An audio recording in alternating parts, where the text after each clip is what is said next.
ಪ್ರಿಯ ವಿದ್ಯಾರ್ಥಿಗಳೇ, ನಾವು ಕಳೆದ ತರಗತಿಯಲ್ಲಿ ನಿಮ್ಮ ರಾಜ್ಯಶಾಸ್ತ್ರ ವಿಭಾಗದ ವಿಶ್ವ ಜಾಗತಿಕ ಸಂಸ್ಥೆಗಳು ಈ ಅಧ್ಯಾಯವನ್ನ ನಾವು ತಿಳ್ಕೊಂತಾ ಇದ್ದು, ಈ ಜಾಗತಿಕ ಸಂಸ್ಥೆಗಳಲ್ಲಿ ಎರಡನೇ ಮಹಾಯುದ್ಧದ ನಂತರ ಜಾಗತಿಕವಾಗಿ ಶಾಂತಿಯನ್ನ ನೆಲೆಸಬೇಕು, ಶಾಂತಿಯನ್ನ ಸ್ಥಾಪಿಸಬೇಕು ಎಂಬ ನಿಟ್ಟಿನಲ್ಲಿ ಸ್ಥಾಪನೆಯಾದಂತಹ ಒಂದು ಸಂಸ್ಥೆ ಅಂತಂದ್ರೆ ವಿಶ್ವಸಂಸ್ಥೆ. ಈ ವಿಶ್ವಸಂಸ್ಥೆಯ ಸ್ಥಾಪನೆ, ಆ ವಿಶ್ವಸಂಸ್ಥೆಯ ಸ್ಥಾಪಕರುಗಳು, ವಿಶ್ವಸಂಸ್ಥೆಯ ಉದ್ದೇಶಗಳು ಮತ್ತು ವಿಶ್ವಸಂಸ್ಥೆಯ ಅಂಗಸಂಸ್ಥೆಗಳು ಇವುಗಳನ್ನ ತಿಳ್ಕೊಂಡಿದ್ವಿ. ಆ ಅಂಗಸಂಸ್ಥೆಗಳಲ್ಲಿ ವಿಶ್ವಸಂಸ್ಥೆಯ ಮಹಾಸನ್ನದಿನಲ್ಲಿರುವಂತಹ ಪ್ರಮುಖ 6 ಅಂಗಸಂಸ್ಥೆಗಳು. ಆ 6 ಅಂಗಸಂಸ್ಥೆಗಳು ಅಂದ್ರೆ, ಒಂದು ಸಾಮಾನ್ಯ ಸಭೆ, ಎರಡನೇದು ಭದ್ರತಾ ಸಮಿತಿ, ಮೂರನೇದು ಆರ್ಥಿಕ ಮತ್ತು ಸಾಮಾಜಿಕ ಸಮಿತಿ, 4 ದತ್ತಿ ಸಮಿತಿ, 5ನೇದು ಅಂತಾರಾಷ್ಟ್ರೀಯ ನ್ಯಾಯಾಲಯ ಮತ್ತು 6 ಸಚಿವಾಲಯ. ಈ 6 ಅಂಗಸಂಸ್ಥೆಗಳು ವಿಶ್ವಸಂಸ್ಥೆಯ ಬಹಳ ಪ್ರಮುಖವಾದಂತಹ ಪ್ರಧಾನವಾದಂತಹ ಅಂಗಸಂಸ್ಥೆಗಳು ಅಂತ. ಹಾಗಾದ್ರೆ ಈ ಸಾಮಾನ್ಯ ಸಭೆ, ಭದ್ರತಾ ಸಮಿತಿಯಲ್ಲಿ 5 ಕಾಯಂ ರಾಷ್ಟ್ರಗಳು ಬರ್ತವೆ. ಆ 5 ಕಾಯಂ ರಾಷ್ಟ್ರಗಳಿಗೆ ನೀಡಿರುವಂತಹ ಒಂದು ನಿಷೇಧಾತ್ಮಕ ಮತ ಚಲಾವಣೆ ಅಧಿಕಾರವನ್ನ ವೀಟೋ ಅಧಿಕಾರ ಎನ್ನುತ್ತೇವೆ. ಆರ್ಥಿಕ ಮತ್ತು ಸಾಮಾಜಿಕ ಸಮಿತಿ ಸದಸ್ಯರುಗಳು ಮತ್ತು ಆರ್ಥಿಕ ಸಾಮಾಜಿಕ ಸಮಿತಿಯ ಕಾರ್ಯಗಳು ಮತ್ತು ಸಚಿವಾಲಯ ದತ್ತಿ ಸಮಿತಿಯ ಬಗ್ಗೆ ನಾವು ಕಳೆದ ತರಗತಿಯಲ್ಲಿ ತಿಳ್ಕೊಂಡೆವು. ಇಂದಿನ ಒಂದು ತರಗತಿಯಲ್ಲಿ ನಾವು ವಿಶ್ವಸಂಸ್ಥೆಯ ಅಂಗಸಂಸ್ಥೆಗಳಲ್ಲಿ ಪ್ರಮುಖವಾದಂತಹ ಮತ್ತೊಂದು ಅಂಗಸಂಸ್ಥೆ ಅಂತಂದ್ರೆ ಅಂತಾರಾಷ್ಟ್ರೀಯ ನ್ಯಾಯಾಲಯ. ಈ ಅಂತಾರಾಷ್ಟ್ರೀಯ ನ್ಯಾಯಾಲಯ ವಿಶ್ವಸಂಸ್ಥೆಯ ಒಂದು ಪ್ರಧಾನ ಅಂಗಸಂಸ್ಥೆ ಅಂತ ಕರೀತೀವಿ. ವಿಶ್ವಸಂಸ್ಥೆಯ ಒಂದು ಪ್ರಧಾನ ಅಂಗಸಂಸ್ಥೆ. ಎಲ್ಲ ಸದಸ್ಯ ರಾಷ್ಟ್ರಗಳು ಈ ನ್ಯಾಯಾಲಯದ ಸನ್ನದ್ಧಿಗೆ, ಅಂದ್ರೆ ಅಂತಾರಾಷ್ಟ್ರೀಯ ನ್ಯಾಯಾಲಯದ ಸನ್ನದ್ಧಿಗೆ ತಮ್ಮ ಸಹಮತವನ್ನು ನೀಡಲು ಬದ್ಧರಾಗಿರ್ತಾರೆ. ಏನ್ ವಿಶ್ವಸಂಸ್ಥೆಯಲ್ಲಿರುವಂತಹ ಎಲ್ಲ ಸದಸ್ಯ ರಾಷ್ಟ್ರಗಳು. ಸಾಮಾನ್ಯವಾಗಿ ಈ ವಿಶ್ವಸಂಸ್ಥೆಯಲ್ಲಿ 193 ಸದಸ್ಯ ರಾಷ್ಟ್ರಗಳಿವೆ ಅಂತ ಹೇಳಿ. 193 ಸದಸ್ಯ ರಾಷ್ಟ್ರಗಳು. ಆ 193 ಸದಸ್ಯ ರಾಷ್ಟ್ರಗಳು ಈ ಅಂತಾರಾಷ್ಟ್ರೀಯ ನ್ಯಾಯಾಲಯದ ಸನ್ನದ್ಧಿಗೆ ತಮ್ಮ ಸಹಮತವನ್ನು ನೀಡಲು, ತಮ್ಮ ಒಪ್ಪಿಗೆಯನ್ನು ನೀಡಲು ಎಲ್ಲ ಸದಸ್ಯ ರಾಷ್ಟ್ರಗಳು ಬದ್ಧರಾಗಿರ್ತಾರೆ. ಈ ಅಂತಾರಾಷ್ಟ್ರೀಯ ನ್ಯಾಯಾಲಯದಲ್ಲಿ ಒಟ್ಟು 15 ಮಂದಿ ನ್ಯಾಯಾಧೀಶರಿರ್ತಾರೆ. ಅಂತಾರಾಷ್ಟ್ರೀಯ ನ್ಯಾಯಾಲಯದಲ್ಲಿ 15 ಮಂದಿ ನ್ಯಾಯಾಧೀಶರಿರ್ತಾರೆ. ಈ 15 ನ್ಯಾಯಾಧೀಶರ ಅಧಿಕಾರ ಅವಧಿ 9 ವರ್ಷ. ಅಂತಾರಾಷ್ಟ್ರೀಯ ನ್ಯಾಯಾಲಯದಲ್ಲಿ ಒಟ್ಟು 15 ನ್ಯಾಯಾಧೀಶರು ಇರ್ತಾರೆ. 15 ನ್ಯಾಯಾಧೀಶರ ಅಧಿಕಾರಾವಧಿ 9 ವರ್ಷ. ಹಾಗಾದ್ರೆ ಇವರು ಮರು ಆಯ್ಕೆ ಅರ್ಹರಾಗಿರ್ತಾರ? ಹೌದು. ಇವರ ಅಧಿಕಾರಾವಧಿ 9 ವರ್ಷಗಳು ಪೂರ್ಣಗೊಳಿಸಿದ ನಂತರ ಮತ್ತೊಮ್ಮೆ ಪುನರ್ ಆಯ್ಕೆಗೆ, ಮರು ಆಯ್ಕೆಗೆ ಅರ್ಹರಾಗಿರ್ತಾರೆ. ಯಾರು? ಅಂತಾರಾಷ್ಟ್ರೀಯ ನ್ಯಾಯಾಲಯದ ನ್ಯಾಯಾಧೀಶರು. ಹಾಗಾದ್ರೆ ಈ ಅಂತಾರಾಷ್ಟ್ರೀಯ ನ್ಯಾಯಾಲಯದ ಒಂದು ಪ್ರಧಾನವಾದಂತಹ ಒಂದು ಕೇಂದ್ರ ಕಚೇರಿ, ಅಂತಾರಾಷ್ಟ್ರೀಯ ನ್ಯಾಯಾಲಯದ ಕೇಂದ್ರ ಕಚೇರಿ ನೆದರ್ಲ್ಯಾಂಡಿನ ಏಗ್ ನಗರದಲ್ಲಿ. ನೆದರ್ಲ್ಯಾಂಡಿನ ಒಂದು ಏಗ್ ನಗರದಲ್ಲಿ, ಏಗ್ ಎಂಬಲ್ಲಿ ಈ ಅಂತಾರಾಷ್ಟ್ರೀಯ ನ್ಯಾಯಾಲಯದ ಒಂದು ಸ್ಥಾಪನೆಯಾಗಿದ್ದು, ಅಂತಾರಾಷ್ಟ್ರೀಯ ನ್ಯಾಯಾಲಯದ ಕೇಂದ್ರ ಕಚೇರಿ ನೆದರ್ಲ್ಯಾಂಡಿನ ಏಗ್ ನಗರದಲ್ಲಿದೆ. ಮತ್ತು ಈ 3 ವರ್ಷಗಳ ಅವಧಿಗೆ, ಅಂತಾರಾಷ್ಟ್ರೀಯ ನ್ಯಾಯಾಲಯದಲ್ಲಿ 3 ವರ್ಷಗಳ ಅವಧಿಗೆ ಓರ್ವ ಅಧ್ಯಕ್ಷರನ್ನ, ಅಂದ್ರೆ ಒಬ್ಬ ಅಧ್ಯಕ್ಷರು ಮತ್ತು ಆ ಉಪಾಧ್ಯಕ್ಷರನ್ನ ಈ ನ್ಯಾಯಾಲಯದ ನ್ಯಾಯಾಧೀಶರೇ, ಅಂತಾರಾಷ್ಟ್ರೀಯ ನ್ಯಾಯಾಲಯದ ನ್ಯಾಯಾಧೀಶರೇ ನೇಮಕ ಮಾಡ್ತಾರೆ. ಅಂತಾರಾಷ್ಟ್ರೀಯ ನ್ಯಾಯಾಲಯದ ನ್ಯಾಯಾಧೀಶರೇ ಒಬ್ಬ ಅಧ್ಯಕ್ಷರನ್ನ ಮತ್ತೊಬ್ಬ ಉಪಾಧ್ಯಕ್ಷರನ್ನ ಇವರು ಆಯ್ಕೆ ಮಾಡ್ತಾರೆ. ಅವರ ಅಧಿಕಾರಾವಧಿ 3 ವರ್ಷ ಇರುತ್ತೆ. ಅಧ್ಯಕ್ಷ ಮತ್ತು ಉಪಾಧ್ಯಕ್ಷರ ಅಧಿಕಾರಾವಧಿ 3 ವರ್ಷ. ನ್ಯಾಯಾಧೀಶರ ಅಧಿಕಾರಾವಧಿ 9 ವರ್ಷ ಇರುತ್ತೆ. ಆದ್ರೆ ಅಧ್ಯಕ್ಷ ಮತ್ತು ಉಪಾಧ್ಯಕ್ಷರ ಅಧಿಕಾರಾವಧಿ 3 ವರ್ಷಗಳು. ಆ 3 ವರ್ಷದ ಅವಧಿಗೆ ಈ ಅಧ್ಯಕ್ಷ ಮತ್ತು ಉಪಾಧ್ಯಕ್ಷರನ್ನ ಯಾರು ಆಯ್ಕೆ ಮಾಡ್ತಾರೆ? ನ್ಯಾಯಾಧೀಶರೇ ಆಯ್ಕೆ ಮಾಡ್ತಾರೆ. ಬಹುಮತದ ಆಧಾರದಲ್ಲಿ ಇದರ ನಿರ್ಣಯಗಳನ್ನ ಕೈಗೊಳ್ಳಲ್ಪಡ್ತವೆ. ಅಂದ್ರೆ ಬಹುಮತದ ಆಧಾರದಲ್ಲಿ ಏನೇ ಒಂದು ನಿರ್ಣಯಗಳು ಕೈಗೊಳ್ಳಲಾಗುತ್ತೆ ಮತ್ತು ಒಂದು ನಿರ್ಧಾರಗಳನ್ನ ಕೈಗೊಳ್ಳಲಾಗುತ್ತೆ. ಜೊತೆಗೆ ಕಾನೂನಿನ ವಿಚಾರದಲ್ಲಿ ಒಂದು ಉತ್ತಮವಾದಂತಹ, ಒಂದು ಸಮರ್ಥವಾದಂತಹ, ಒಂದು ಯೋಗ್ಯವಾದಂತಹ ಸಲಹೆಯನ್ನ ಅಂತಾರಾಷ್ಟ್ರೀಯ ನ್ಯಾಯಾಲಯ ನೀಡುತ್ತೆ. ಅಂತಾರಾಷ್ಟ್ರೀಯ ನ್ಯಾಯಾಲಯ ಕಾನೂನು ವಿಚಾರಕ್ಕೆ ಸಂಬಂಧಿಸಿದಂತೆ ಒಂದು ವೈಚಾರಿಕ ಮತ್ತು ನೈತಿಕ ವೈಚಾರಿಕ ನೆಲೆಗಟ್ಟಿನಲ್ಲಿ ಸರಿಯಾದಂತಹ ನಿರ್ಣಯಗಳು ಈ ಅಂತಾರಾಷ್ಟ್ರೀಯ ನ್ಯಾಯಾಲಯ ನೀಡುತ್ತೆ. ಅಂತಾರಾಷ್ಟ್ರೀಯ ನ್ಯಾಯಾಲಯ ನೈತಿಕ ಮತ್ತು ವೈಚಾರಿಕ ನೆಲೆಗಟ್ಟಿನಲ್ಲಿ ತೆಗೆದುಕೊಳ್ಳುವ ನಿರ್ಣಯಗಳು ಅತ್ಯಂತ ಹೆಚ್ಚು ಮಹತ್ವವನ್ನ ಪಡೆದುಕೊಂಡಿವೆ. ಅಂತಾರಾಷ್ಟ್ರೀಯ ಶಾಂತಿ ಮತ್ತು ಸುಭದ್ರತೆಯನ್ನು ಕಾಪಾಡುವಲ್ಲಿ ಪ್ರಮುಖ ಪಾತ್ರವನ್ನು ವಹಿಸುತ್ತೆ. ಯಾವುದು? ಅಂತಾರಾಷ್ಟ್ರೀಯ ನ್ಯಾಯಾಲಯ. ಅಂತಾರಾಷ್ಟ್ರೀಯ ನ್ಯಾಯಾಲಯ ಒಂದು ಉತ್ತಮವಾದಂತಹ ಕಾನೂನಿಗೆ ಸಂಬಂಧಿಸಿದಂತೆ ಕಾನೂನು ವಿಚಾರದಲ್ಲಿ ಯೋಗ್ಯವಾದಂತಹ ಸಲಹೆಯನ್ನ ಅಂತಾರಾಷ್ಟ್ರೀಯ ನ್ಯಾಯಾಲಯವು ನೀಡುತ್ತೆ. ಅಂದ್ರೆ ಅಂತಾರಾಷ್ಟ್ರೀಯ ನ್ಯಾಯಾಲಯ ವಿಶ್ವಸಂಸ್ಥೆಯ ಒಂದು ಪ್ರಮುಖವಾದಂತಹ ಒಂದು ಅಂಗಸಂಸ್ಥೆ, ಒಂದು ಪ್ರಧಾನ ಅಂಗಸಂಸ್ಥೆ ಅಂತ ಕರೀತಾರೆ. ಎಲ್ಲ ಸದಸ್ಯ ರಾಷ್ಟ್ರಗಳು ಈ ಅಂತಾರಾಷ್ಟ್ರೀಯ ನ್ಯಾಯಾಲಯದ ಸನ್ನದ್ಧಿಗೆ ತಮ್ಮ ಸಹಮತವನ್ನ ನೀಡಲು ಬದ್ಧರಾಗಿರ್ತಾರೆ.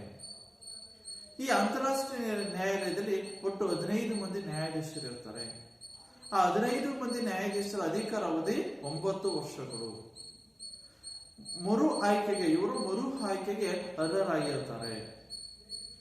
ಈ ಅಂತಾರಾಷ್ಟ್ರೀಯ ನ್ಯಾಯಾಲಯದ ಕೇಂದ್ರ ಕಚೇರಿ ಸ್ಥಾಪನೆಯಾಗಿದ್ದು ಎಲ್ಲಿ ಅಂತಂದ್ರೆ ನೆದರ್ಲ್ಯಾಂಡಿನ ಏಕ್ ನಗರದಲ್ಲಿ ಅಂತಾರಾಷ್ಟ್ರೀಯ ನ್ಯಾಯಾಲಯ ಸ್ಥಾಪನೆ ಆಗುತ್ತೆ. ಈ ಅಂತಾರಾಷ್ಟ್ರೀಯ ನ್ಯಾಯಾಲಯದ ಅಧ್ಯಕ್ಷರನ್ನ ಮತ್ತು ಉಪಾಧ್ಯಕ್ಷರನ್ನ 3 ವರ್ಷದ ಅವಧಿಗೆ ಈ ಅಂತಾರಾಷ್ಟ್ರೀಯ ನ್ಯಾಯಾಲಯದ ನ್ಯಾಯಾಧೀಶರೇ ಆಯ್ಕೆ ಮಾಡ್ತಾರೆ. ಈ ಅಂತಾರಾಷ್ಟ್ರೀಯ ನ್ಯಾಯಾಲಯ ಒಂದು ವೈಚಾರಿಕ ಮತ್ತು ನೈತಿಕ ನೆಲೆಗಟ್ಟಿನಲ್ಲಿ ತೆಗೆದುಕೊಳ್ಳುವಂತಹ ನಿರ್ಣಯಗಳು ಅತಿ ಹೆಚ್ಚು ಮಹತ್ವವನ್ನ ಪಡೆದುಕೊಂಡಿವೆ. ಕಾನೂನಿನ ವಿಚಾರಕ್ಕೆ ಸಂಬಂಧಿಸಿದಂತೆ ಯೋಗ್ಯವಾದಂತಹ ಸಮರ್ಥವಾದಂತಹ ಸಲಹೆಯನ್ನ ಅಂತಾರಾಷ್ಟ್ರೀಯ ನ್ಯಾಯಾಲಯ ನೀಡುತ್ತೆ. ಅಂತಾರಾಷ್ಟ್ರೀಯ ಶಾಂತಿ ಮತ್ತು ಸುಭದ್ರತೆಯನ್ನು ಕಾಪಾಡುವಲ್ಲಿ ಈ ಅಂತಾರಾಷ್ಟ್ರೀಯ ನ್ಯಾಯಾಲಯ ಒಂದು ಪ್ರಧಾನವಾದಂತಹ ಒಂದು ಪ್ರಮುಖ ಪಾತ್ರವನ್ನ ಅಂತಾರಾಷ್ಟ್ರೀಯ ನ್ಯಾಯಾಲಯ ನೀಡುತ್ತೆ. ನೆಕ್ಸ್ಟ್, ಅಂತಾರಾಷ್ಟ್ರೀಯ ನ್ಯಾಯಾಲಯದ ನಂತರ ವಿಶ್ವಸಂಸ್ಥೆಯ ಮತ್ತೊಂದು ಮತ್ತು ಕೊನೆಯ ಅಂಗಸಂಸ್ಥೆ ಅಂತಂದ್ರೆ ಸಚಿವಾಲಯ. ಈ ಸಚಿವಾಲಯ ವಿಶ್ವಸಂಸ್ಥೆಯ ಮತ್ತೊಂದು ಪ್ರಮುಖವಾದಂತಹ ಅಂಗಸಂಸ್ಥೆ ಅಂತ. ಈ ಮಹಾಕಾರ್ಯದರ್ಶಿ ಮತ್ತು ವಿಶ್ವಸಂಸ್ಥೆಯ ಸಿಬ್ಬಂದಿ ವರ್ಗ ಈ ಅಂಗಸಂಸ್ಥೆಗೆ ಅಂದ್ರೆ ಸಚಿವಾಲಯ ಎಂಬ ಒಂದು ಅಂಗಸಂಸ್ಥೆಗೆ ಸೇರಿದವರಾಗಿದ್ದಾರೆ. ಅಂದ್ರೆ ಈ ಮಹಾಕಾರ್ಯದರ್ಶಿಗಳನ್ನ ಮತ್ತು ವಿಶ್ವಸಂಸ್ಥೆಯ ಸಿಬ್ಬಂದಿ ವರ್ಗದವರು ಈ ಸಚಿವಾಲಯಕ್ಕೆ ಈ ಅಂಗಸಂಸ್ಥೆಗೆ ಸೇರಿದವರಾಗಿದ್ದಾರೆ. ಮಹಾಕಾರ್ಯದರ್ಶಿಯವರು ಈ ಕಾರ್ಯಾಂಗದ ಮುಖ್ಯಸ್ಥರು. ಮಹಾಕಾರ್ಯದರ್ಶಿಯವರು ಈ ಕಾರ್ಯಾಂಗದ ಮುಖ್ಯಸ್ಥರಾಗಿರ್ತಾರೆ. ಮತ್ತು ಈ ಮಹಾಕಾರ್ಯದರ್ಶಿಯವರನ್ನು ಯಾರು ಆಯ್ಕೆ ಮಾಡ್ತಾರೆ ಅಂತಂದ್ರೆ ಭದ್ರತಾ ಸಮಿತಿಯ ಶಿಫಾರಸ್ಸಿನ ಮೇರೆಗೆ ಸಾಮಾನ್ಯ ಸಭೆ ಇವರನ್ನು ಆಯ್ಕೆ ಮಾಡುತ್ತೆ. ಭದ್ರತಾ ಸಮಿತಿಯ ಶಿಫಾರಸ್ಸಿನ ಮೇರೆಗೆ ಸಾಮಾನ್ಯ ಸಭೆ ಈ ಮಹಾಕಾರ್ಯದರ್ಶಿಯವರನ್ನು ಆಯ್ಕೆ ಮಾಡುತ್ತೆ. ಇವರ ಅಧಿಕಾರ ಅವಧಿ 5 ವರ್ಷಗಳಿರುತ್ತೆ. ಮಹಾಕಾರ್ಯದರ್ಶಿಯವರ ಅಧಿಕಾರಾವಧಿ ಎಷ್ಟು ವರ್ಷ ಇರುತ್ತೆ? 5 ವರ್ಷಗಳು. ಮಹಾಕಾರ್ಯದರ್ಶಿಯವರನ್ನ ಭದ್ರತಾ ಸಮಿತಿಯ ಶಿಫಾರಸ್ಸಿನ ಮೇರೆಗೆ ಸಾಮಾನ್ಯ ಸಭೆ 5 ವರ್ಷಗಳ ಅವಧಿಗೆ ಆಯ್ಕೆ ಮಾಡುತ್ತೆ. ಪ್ರಧಾನ ಒಂದು ಕಾರ್ಯಾಲಯ, ಈ ಸಚಿವಾಲಯದ ಪ್ರಧಾನ ಕಾರ್ಯಾಲಯ ನ್ಯೂಯಾರ್ಕ್ನಲ್ಲಿದೆ. ಸಚಿವಾಲಯದ ಪ್ರಧಾನವಾದಂತಹ ಒಂದು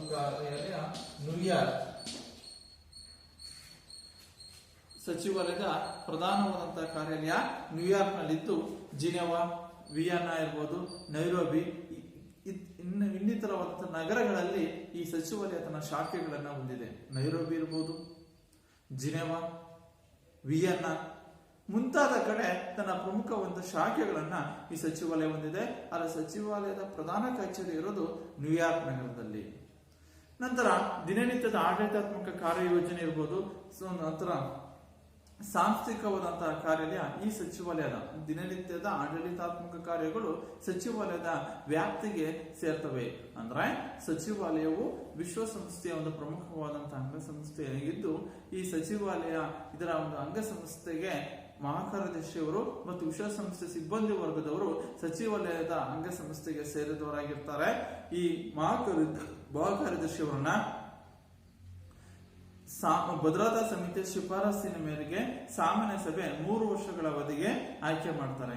ಈ ಸಚಿವಾಲಯದ ಕೇಂದ್ರ ಕಚೇರಿ ನ್ಯೂಯಾರ್ಕ್ ನಗರದಲ್ಲಿದ್ದು, ನೈರೋಬಿ, ವಿಯೆನ್ನಾ ಮತ್ತು ಒಂದು ಜಿನೆವಾದಲ್ಲಿ ಇತರ ತನ್ನ ಶಾಖೆಗಳನ್ನು ಸಹ ಸಚಿವಾಲಯ ಹೊಂದಿದೆ. ದಿನನಿತ್ಯದ ಆಡಳಿತಾತ್ಮಕ ಕಾರ್ಯಗಳು ಈ ಒಂದು ಸಚಿವಾಲಯದ ಕಾರ್ಯವ್ಯಾಪ್ತಿಗೆ ಸೇರಿವೆ. ಹಾಗಾದ್ರೆ ಮಹಾಕಾರ್ಯದರ್ಶಿ ಅಂತ ಹೇಳ್ತೀವಿ, ವಿಶ್ವಸಂಸ್ಥೆಯ ಮಹಾಕಾರ್ಯದರ್ಶಿ. ಹಾಗಾದ್ರೆ ಈಗಿನ ವಿಶ್ವಸಂಸ್ಥೆಯ ಮಹಾಕಾರ್ಯದರ್ಶಿ ಯಾರಪ್ಪ ಅಂತಂದ್ರೆ, ಪ್ರಾರಂಭದಲ್ಲಿ ವಿಶ್ವಸಂಸ್ಥೆ ಏನ್ ಸ್ಥಾಪನೆ ಆಗಿತ್ತು ಅಲ್ಲಿಂದ ಇಲ್ಲಿಯವರೆಗೆ ಅನೇಕ ದೇಶದ ಪ್ರಮುಖ ವ್ಯಕ್ತಿಗಳು ವಿಶ್ವಸಂಸ್ಥೆ ಮಹಾಕಾರ್ಯದರ್ಶಿಗಳಾಗಿದ್ದಾರೆ. ಕೋಫಿ ಅನ್ನಾನ್ ಇರ್ಬೋದು, ಬಾನ್ ಕಿ ಮೂನ್, ಇವರು ಸಹ ವಿಶ್ವಸಂಸ್ಥೆಯ ಮಹಾಕಾರ್ಯದರ್ಶಿಗಳು. ಆದ್ರೆ ಮೊಟ್ಟ ಮೊದಲವಾದಂತಹ ಒಂದು ವಿಶ್ವಸಂಸ್ಥೆಯ ಮಹಾಕಾರ್ಯದರ್ಶಿಗಳು ಯಾರು ಅಂತಂದ್ರೆ, ಅಂದಿನಿಂದ ಅಂದ್ರೆ ಪ್ರಾರಂಭದಿಂದ ಇಲ್ಲಿಯವರೆಗೆ ಆಗಿರುವಂತಹ ವಿಶ್ವಸಂಸ್ಥೆಯ ಮಹಾಕಾರ್ಯದರ್ಶಿಗಳು ಯಾರು ಈಗ ತಿಳ್ಕೋಣ. ಮೊದಲಿಗೆ ಪ್ರಾರಂಭದಲ್ಲಿ ಟ್ರಿಗ್ವಿಲ್ಲಿ ಅಂತ ದೇಶ ನಾರ್ವೆ ದೇಶದ ಟ್ರಿಗ್ವಿಲ್ಲಿ 1946ರಿಂದ 52ರವರೆಗೆ ಅವರು ವಿಶ್ವಸಂಸ್ಥೆಯ ಮಹಾಕಾರ್ಯದರ್ಶಿಗಳಾಗಿರ್ತಾರೆ. ಎರಡನೇರು ಡಾಗ್ ಆಮರ್ ಶೀಲ್ಡ್ ಅಂತ 1953ರಿಂದ 1961ರವರೆಗೆ ಸ್ವೀಡನ್ ದೇಶದವರು. 3 ಯು ಥಾಂಟ್ ಬರ್ಮಾ ದೇಶದವರು 1961ರಿಂದ 1971ರವರೆಗೆ ಇವರು ವಿಶ್ವಸಂಸ್ಥೆಯ ಮಹಾಕಾರ್ಯದರ್ಶಿಗಳಾಗಿರ್ತಾರೆ. 4ನೇದು ಕರ್ಟ್ ವಾಲ್ಡ್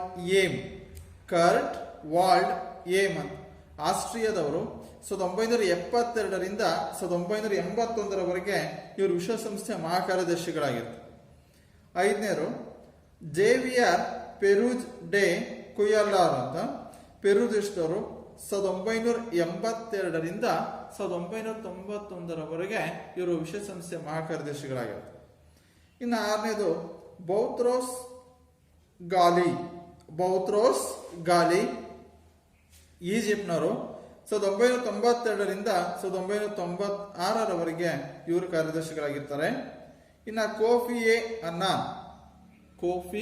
ಎ ಅನ್ನಾನ್ ಗಾನಾ ದೇಶದವರು 1997ರಿಂದ 2006ರವರೆಗೆ ಇವರು ಕಾರ್ಯದರ್ಶಿಗಳಾಗಿರ್ತಾರೆ. ನೆಕ್ಸ್ಟ್ ಬಾನ್ ಕಿ ಮೂನ್ 2007ರಿಂದ 2017ರವರೆಗೆ ವಿಶ್ವಸಂಸ್ಥೆಯ ಕಾರ್ಯದರ್ಶಿಗಳಾಗಿರ್ತಾರೆ. ಇವರು ಕೊರಿಯಾ ದೇಶದವರು ಬಾನ್ ಕಿ ಮೂನ್ 2007ರಿಂದ 2017. ಇನ್ನ ಅಂಟೋನಿಯೋ ಗಟರೇಸ್ ಇವರು 2017ರಿಂದ ಇಲ್ಲಿಯವರೆಗೂ ಸಹ ಅವರು ಒಂದು ವಿಶ್ವಸಂಸ್ಥೆಯ ಕಾರ್ಯದರ್ಶಿಗಳಾಗಿದ್ದಾರೆ. ಇವರು ಪೋರ್ಚುಗಲ್ನವರು. ಅಂಟೋನಿಯೋ ಗಟರೇಸ್ 2017ರಿಂದ ಯಾವ ದೇಶದವರು ಅಂತಂದ್ರೆ ಪೋರ್ಚುಗಲ್. ಅಂದ್ರೆ ವಿಶ್ವಸಂಸ್ಥೆಯ ಮಹಾಕಾರ್ಯದರ್ಶಿಗಳು 1946ರಿಂದ 1952ರವರೆಗೂ ಸಹ 52ರಿಂದ ಪ್ರಾರಂಭವಾಗಿ ಟ್ರಿಗ್ವಿಲ್ಲಿ ಎಂಬ ವ್ಯಕ್ತಿಯಿಂದ ಪ್ರಾರಂಭವಾಗಿ ನಾರ್ವೆ ದೇಶದ ಟ್ರಿಗ್ವಿಲ್ಲಿ ಎಂಬ ವ್ಯಕ್ತಿಯಿಂದ ಪ್ರಾರಂಭವಾಗಿ ಈಗ ಗಟರೇಸ್ ಎಂಬ ಒಂದು ಮಹಾಕಾರ್ಯದರ್ಶಿಗಳಾಗಿದ್ದಾರೆ. ಅವರು ಪೋರ್ಚುಗಲ್ ದೇಶದವರು. 2017ರಲ್ಲಿ ಆ ವಿಶ್ವಸಂಸ್ಥೆಯ ಮಹಾಕಾರ್ಯದರ್ಶಿಗಳಾಗಿದ್ದರು ಗಟರೇಸ್ ಅಂತೇಳಿ. ಅವರು ಪೋರ್ಚುಗಲ್ನವರು. ಈಗೂ ಸಹ ಅವರು ಮುಂದುವರಿತಾ ಇದ್ದಾರೆ. ಹೀಗೆ ವಿಶ್ವಸಂಸ್ಥೆಯ ಮಹಾಕಾರ್ಯದರ್ಶಿಗಳು 9 ಜನ ವಿಶ್ವಸಂಸ್ಥೆಯ ಮಹಾಕಾರ್ಯದರ್ಶಿಗಳಾಗಿದ್ದಾರೆ. ಈಗ ನಾವು ವಿಶ್ವಸಂಸ್ಥೆಯ ಅಂಗಸಂಸ್ಥೆಗಳ ಬಗ್ಗೆ ಸಂಪೂರ್ಣವಾಗಿ ತಿಳ್ಕೊಂಡಿದ್ವಿ. ಅರ್ಥ ಆಯ್ತಾ? ನೆಕ್ಸ್ಟ್ ವಿಶ್ವಸಂಸ್ಥೆಯ ಸ್ಥಾಪನೆ, ವಿಶ್ವಸಂಸ್ಥೆಯ ಧ್ಯೇಯೋದ್ದೇಶಗಳು, ವಿಶ್ವಸಂಸ್ಥೆಯ ಅಂಗಸಂಸ್ಥೆಗಳ ಬಗ್ಗೆ ತಿಳ್ಕೊಂಡು ನೆಕ್ಸ್ಟ್ ವಿಶ್ವಸಂಸ್ಥೆಯ ಸಾಧನೆಗಳು. ಹಾಗಾದ್ರೆ ಈ ವಿಶ್ವಸಂಸ್ಥೆ ಜಾಗತಿಕವಾಗಿ ಶಾಂತಿ ಸುಭದ್ರತೆಯನ್ನು ಕಾಪಾಡುವಂತಹ ಒಂದು ಜಾಗತಿಕ ಸಂಸ್ಥೆ ಅಂತ ಕರೆಯಲಾದ್ರೆ ಅದು ವಿಶ್ವಸಂಸ್ಥೆ ಯಾವ್ಯಾವ ಮಹತ್ ಸಾಧನೆಗಳನ್ನ ಮಾಡಿದೆ, ವಿಶ್ವಸಂಸ್ಥೆಯ ಸಾಧನೆ ಕಾರ್ಯಗಳೇನು, ವಿಶ್ವಸಂಸ್ಥೆಯ ಒಂದು ಸಾಧನೆಗಳೇನು ಅನ್ನೋದನ್ನ ನಾವು ವಿಶ್ವಸಂಸ್ಥೆಯ ಸಾಧನೆಗಳು. ವಿಶ್ವಸಂಸ್ಥೆ ಅನೇಕವಾದಂತಹ ತನ್ನ ಮಹತ್ವಪೂರ್ಣವಾದಂತಹ ಸಾಧನೆಗಳನ್ನ ಮಹತ್ವಪೂರ್ಣವಾದ ಕಾರ್ಯಗಳನ್ನ ಕೈಗೊಂಡಿದೆ. ಈ ವಿಶ್ವಸಂಸ್ಥೆಯ ಸಾಧನೆಗಳು ಅಂತಂದ್ರೆ ಮೊದಲನೇ ಸಾಧನೆ ಶಾಂತಿ ಸ್ಥಾಪನೆಯ ಕಾರ್ಯಗಳು, ಎರಡನೇದು ಆರ್ಥಿಕ ಹಾಗೂ ಹಣಕಾಸಿನ ಸಾಧನೆ, ಮೂರು ಸಾಮಾಜಿಕ ಸಾಧನೆಗಳು. ಅಂದ್ರೆ ವಿಶ್ವಸಂಸ್ಥೆಯ ಸಾಧನೆಗಳನ್ನ ಮೂರು ಪ್ರಕಾರಗಳನ್ನಾಗಿ ನಾವು ತಿಳ್ಕೊಬಹುದು.